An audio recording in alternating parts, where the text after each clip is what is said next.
오늘 본문의 말씀은 로마서 12장 21절 말씀입니다. 악에게 지지 말고 선으로 악을 이기라. 지난주 그날에 의인으로 서기 위해 반드시 이겨야 하는 4가지의 항목 가운데 그 첫 번째로 나를 이겨야 한다는 말씀을 나누었습니다.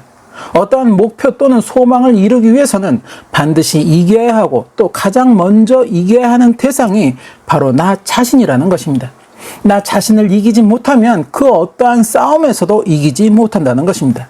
그것은 반대로 나 자신을 이길 수만 있다면 다른 그 어떤 싸움에서도 이길 수 있다는 의미가 되는 것이며 내가 원하는 목표에 한층 더 가까이 도달할 수 있게 된다는 것입니다. 하지만 나와의 싸움은 그 어떤 싸움보다도 어려운 싸움이며 또 내가 살아있는 한 끊임없이 싸워야 하는 그러한 싸움이라는 것입니다. 나 자신에게 관대하고자 하는 그러한 잣대를 버리고 철저하게 객관적이고 냉철한 잣대로 나 자신을 바라보고 점검하며 그렇게 잘못된 나의 어떤 인간적이고 육체적인 의지를 꺾어야 하는 어려운 싸움이라는 것입니다. 더불어 나의 어떤 의지만 가지고서는 이길 수 있는 것도 또 그 승리를 지속적으로 유지할 수 있는 것도 아니라는 것입니다. 사도들이 끝까지 자신과의 싸움에서 이겨가며 그 어려운 복음 전도의 삶을 완수할 수 있었던 그 비결은 그 발걸음을 온전히 주님께 맡겼기 때문이었다는 것입니다. 자신의 의지대로가 아니라 주님의 인도하심에 순종하는 모습이었기에 가능할 수 있었다는 것입니다. 그렇게 주님께 자신의 모든 것을 맡기며 순종하였을 때 주님은 그들에게 때로는 용기를 또 때로는 지혜를 또 때로는 힘을 제공하여 주심으로 사도들이 자신과의 싸움에서 이기고 주의 길을 갈 수 있게 하셨다는 것입니다. 즉 주님이 그들의 든든한 응원자가 되어 주시고 또 지원자가 되어 주셨기에 그들은 끝까지 자신과의 싸움을 이겨가며 결국에 승리자로 설 수가 있었다는 것입니다. 하나님을 또 예수 그리스도를 믿는 오늘날 믿음의 성도들 또한 이와 같은 모습이어야 한다는 것입니다. 특별히 마지막 때를 살아가는 우리에게 반드시 이겨야 하는 그러한 싸움이 있다면 그것이 바로 나와의 싸움이라는 것입니다. 그렇게 나와의 싸움에서 승리하며 말씀으로 무장해 나가고 또 하나님의 능력으로 그리고 사랑으로 무장해 나가기 위해서는 나의 모든 것을 주님께 맡기고 주님의 인도하심에 순종하는 그러한 나의 발걸음이요 나의 삶이어야 한다는 것입니다. 그래야 그날에 우리는 사도들과 같이 주님 앞에 의인의 모습으로 설 수 있게 된다는 것입니다. 오늘은 그날의 의인으로 서기 위해 이겨야 하는 것들 그 두 번째 시간으로 죄악을 이겨야 한다는 제목으로 말씀을 나누고자 합니다. 사도 바울은 로마서를 통해 자기와의 싸움이 결코 쉬운 것이 아님을 고백하면서 자기 안에 2가지의 법, 곧 하나님의 법과 죄의 법이 있음을 깨닫게 되었다고 말하고 있습니다. 그렇게 마음으로는 하나님의 법을 따르기를 원하지만 내 육신은 오히려 죄의 법을 따르기를 원하고 있다고 또한 말하고 있습니다. 그러면서 이러한 자신은 곤고한 사람이라고 곧 자신의 처지가 참으로 비참하다고 말하고 있으며 자신의 몸을 사망의 몸이라고 또한 표현하고 있다는 것입니다. 로마서 7장 23절에서 25절 말씀. 내 지체 속에서 한 다른 법이 내 마음의 법과 싸워 내 지체 속에 있는 죄의 법으로 나를 사로잡는 것을 보느도다. 오호라 나는 곤고한 사람이로다. 이 사망의 몸에서 누가 나를 건져내랴. 우리 주 예수 그리스도로 말미암아 하나님께 감사하리로다. 그런즉 내 자신이 마음으로는 하나님의 법을 육신으로는 죄의 법을 섬기노라. 사도 바울이 가졌다고 하는 이 2가지 마음의 법, 곧 하나님의 법과 죄의 법은 단순히 사도 바울만이 가지고 있는 것은 아니라는 것입니다. 하나님을 또 예수 그리스도를 믿는 모든 그리스도인들 또한 가지고 있는 그런 마음의 법이라는 것입니다. 그렇다면 하나님을 믿지 않는 자들에게는 이러한 2가지의 법이 없다는 것일까? 아니라는 것입니다. 하나님을 또 예수 그리스도를 믿지 않는 자들에게도 2가지의 법은 존재한다는 것입니다. 다만 그것을 하나님의 법이 아닌 선한 양심의 법이라고 말할 뿐이라는 것입니다. 즉 모든 사람들에게는 선한 것을 따르고자 하는 마음의 법과 죄의 것을 따르고자 하는 마음의 법이 공존하게 된다는 것입니다. 그래서 내가 어떠한 법을 따르고 있는가에 따라 나의 말과 행위에 선한 것이 또는 악한 것이 나타나게 된다는 것입니다. 마태복음 12장 35절 말씀. 선한 사람은 그 쌓은 선에서 선한 것을 내고 악한 사람은 그 쌓은 악에서 악한 것을 내느니라. 과거 중국의 맹자라는 학자는 성선설을, 그리고 순자라는 학자는 성악설을 주장하였다고 합니다. 맹자의 성선설은 인간의 본성은 원래 선하다라는 것이고, 순자의 성악설은 그 반대로 인간의 본성이 원래는 악하다라는 것입니다. 소크라테스와 같은 유럽의 철학자들도 끊임없이 이러한 인간의 본성에 대한 자기만의 철학적 주장들을 펼쳐왔습니다. 그것은 곧 선과 악이 공존하는 이러한 인간의 본성에 대해 사람들은 끊임없이 의문을 가져왔다는 것입니다. 어쩌면 기독교적인 입장도 맹자의 주장과 크게 다르지 않을 것입니다. 하나님이 최초의 사람을 지으실 때 그 사람에게는 악함이 존재하지 않았습니다. 하나님 자체가 선하신 분이시기에 하나님이 창조하신 사람 또한 자기 형상을 따라 선하게 지으셨다는 것입니다. 그런데 사단이 그러한 사람을 미혹하여 불순종이라고 하는 죄를 심어주고 말았다는 것입니다.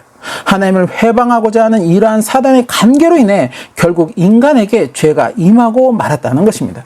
그렇게 죄로 말미암아 에덴에서 쫓겨난 사람은 사단에 속한 세상에 나와 그렇게 끊임없이 육신을 이끄는 죄의 법과 싸우며 하나님 나라의 구원을 소망해야 했다는 것입니다.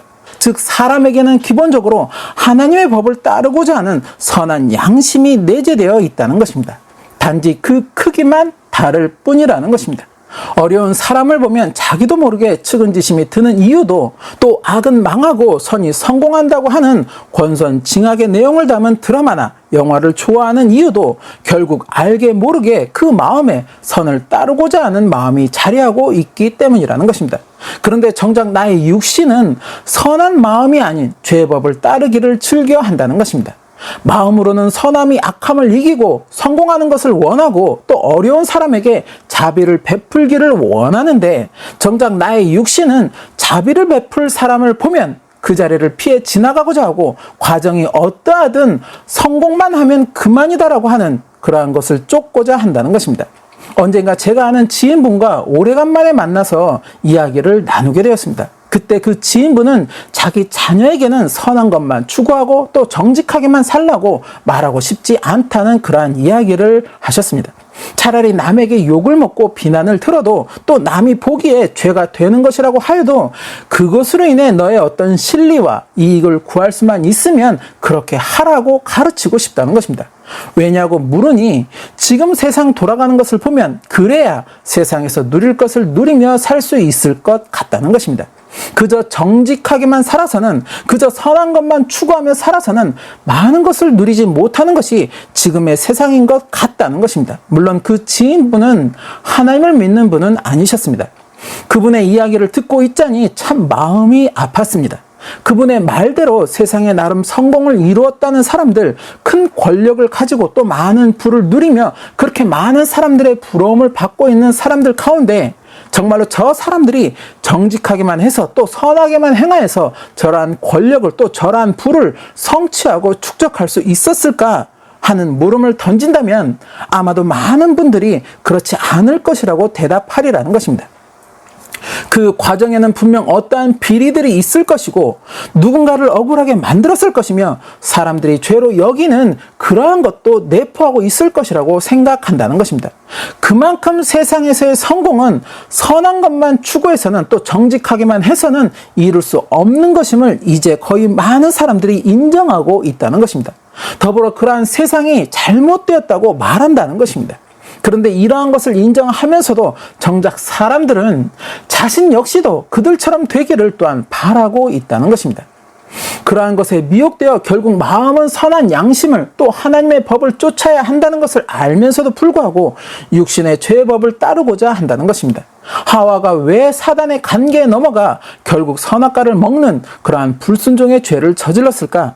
하나님이 분명 그것을 먹으면 죽는다고 말씀하셨다는 것을 알았음에도 왜 하나님의 말씀을 따르지 못하고 결국 사단의 미혹에 넘어가고 만 것일까? 하와의 눈에 비친 선악과의 모습이 너무나도 탐스러웠다는 것입니다. 먹고 싶을 만큼 모양도 정말 좋았다는 것입니다. 창세기 3장 6절 말씀.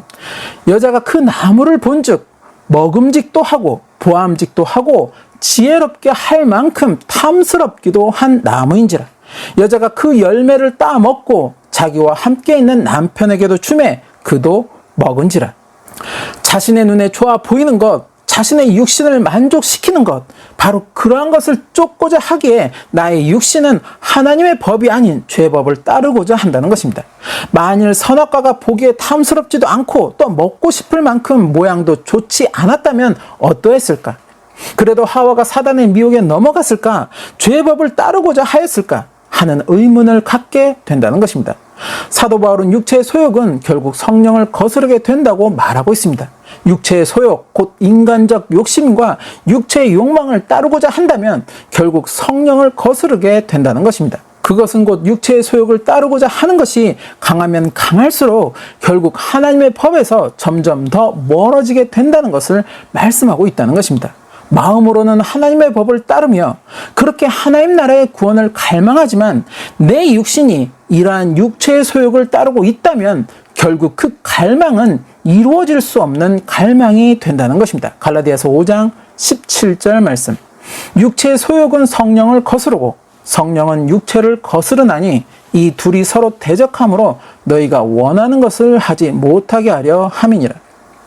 육체의 소욕으로 누리고자 하는 기쁨과 만족은 끝이 없는 마치 밑이 뚫린 항아리에 물을 계속해서 부어 넣는 것과 같은 모양이라는 것입니다.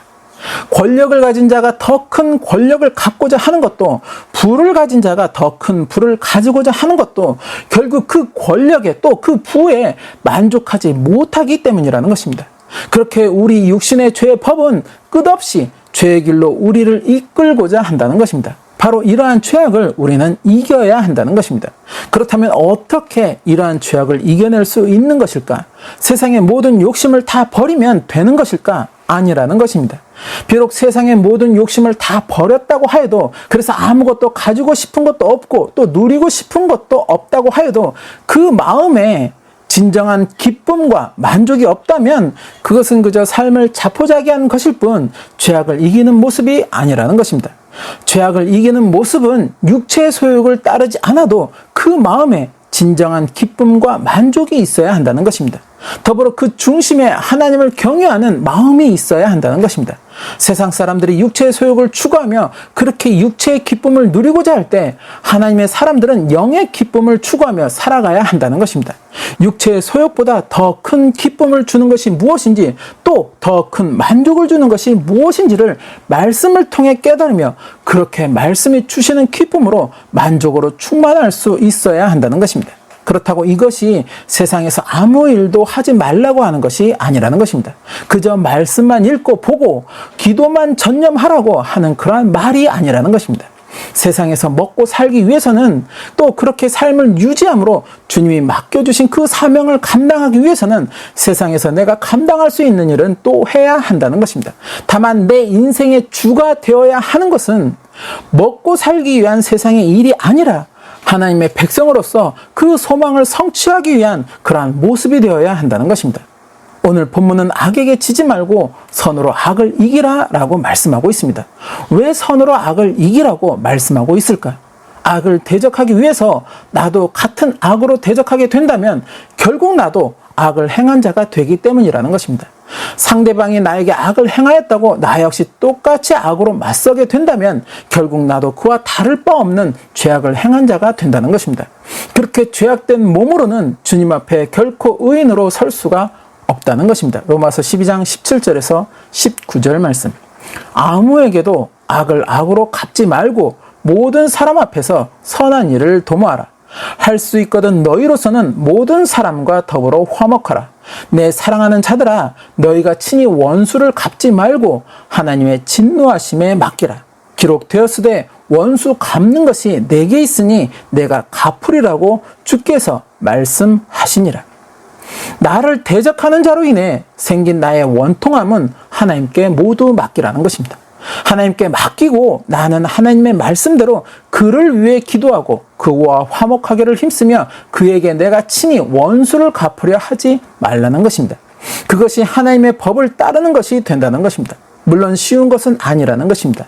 육체의 소욕을 따르지 않는 것도 또 악을 선으로 이기는 것도 결코 쉬운 것은 아니라는 것입니다. 그렇지만 그것이 하나님의 뜻이기에 하나님을 믿는 우리는 그 뜻에 순종하며 그러한 길로 나아갈 수 있어야 한다는 것입니다.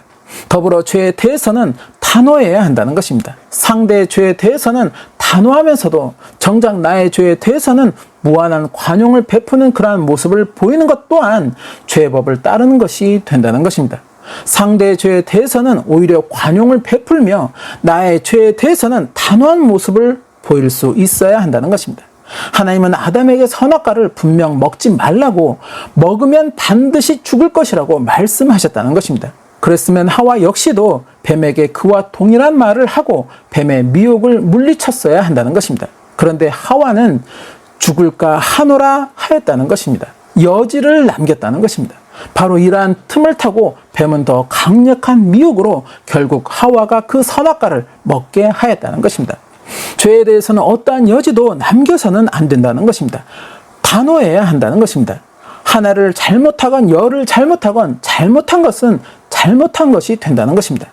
이단은 말씀 전체를 부정하거나 또 말씀 모두를 잘못된 의미로 변질시키지 않는다는 것입니다. 어느 일부분을 변질시키고 그 의미를 확산시켜 나간다는 것입니다. 그렇게 자신들도 전통교회와 다를 바 없는 그러한 교회라고 성도들을 미혹하면서 결국에 변질된 의미를 그들에게 심어주려 한다는 것입니다. 죄에 대해 단호하지 못하면 하와가 결국 사단의 미혹에 넘어가 선악과를 먹게 되듯 우리 역시도 죄의 미혹에서 벗어나지 못하게 된다는 것입니다. 그렇게 죄의 미혹에서 벗어나지 못하고 결국에 죄의 법을 따르게 된다면 우리 영생의 소망은 물거품이 될 수 있다는 것을 분명하게 알아야 한다는 것입니다. 그러나 그럼에도 불구하고 우리는 이따금 죄의 미혹에 빠지게 되고 그렇게 또한 죄를 범하게 된다는 것입니다. 그러기에 주님은 우리에게 회개할 것을 말씀하시면서 회개의 기회를 주셨다는 것입니다. 그 회개를 통해 우리의 죄가 사함을 받을 수 있도록 그 기회를 우리에게 주셨다는 것입니다. 그러기에 죄에 대해서는 솔직하게 인정하고 고백할 수 있는 그러한 용기가 또한 있어야 한다는 것입니다. 나의 죄를 인정하고 고백한다는 것, 물론 부끄러운 것이 될 수도 있고 또 그로 인해 많은 것을 잃을지도 모릅니다. 그러나 그것이 무서워서 죄를 인정하지 못하고 고백하지 못하면, 그렇게 회개하지 못하면 결국 그날에 주님 앞에 설 때 그 모든 죄에 대한 대가를 받게 된다는 것을 알아야 한다는 것입니다. 이따금 사람들은 이 회개를 그저 하나님 앞에만 드리면 되는 것으로 착각하고 있습니다. 정작 자신으로 인해 아픔을 가진 당사자는 여전히 그 아픔으로 고통받고 있는데 하나님 앞에 회개하였으니 자신의 죄는 사함을 받았다고 착각하고 있다는 것입니다. 성경에서 말씀하는 회개는 그러한 회개가 아니라는 것입니다. 상대에게 피해를 주었으면 상대에게 그 이상의 것으로 갚고 난 후에 하나님께 속죄제를 드리라고 하였지, 덮어놓고 하나님께만 나와서 속죄제를 드리라고 하시지 않았다는 것입니다. 하나님을 또 예수 그리스도를 믿는 우리는 죄에 대한 무서움을 늘 가지고 있어야 한다는 것입니다. 혹시라도 내 마음에 이러한 죄법이 자리하고 있지는 않았는지 늘 자신을 객관적으로 점검하며 죄에 대한 것이 있었다면 분명한 회개를 해야 할 수 있어야 한다는 것입니다. 이 역시 나를 이기지 못하면 이룰 수가 없는 것이기에 먼저는 나를 이겨야 하는 것이고, 그리고 죄악을 이겨야 하는 그러한 모습이 되어야 한다는 것입니다. 나를 이기고 죄악을 이겨야 우리는 주님의 전신갑주로 무장을 할 수 있게 된다는 것입니다. 그래야 그날에 우리는 주님 앞에 의인의 모습으로 기쁨으로 설 수 있게 된다는 것입니다. 매일매일의 삶에 늘 나를 이기며 또 죄악을 이기는 그러한 삶이 되시기를 소망합니다. 그렇게 늘 승자의 모습으로 그날의 주님 앞에 기쁨으로 서는 저와 여러분이 되시기를 예수님의 이름으로 축원합니다.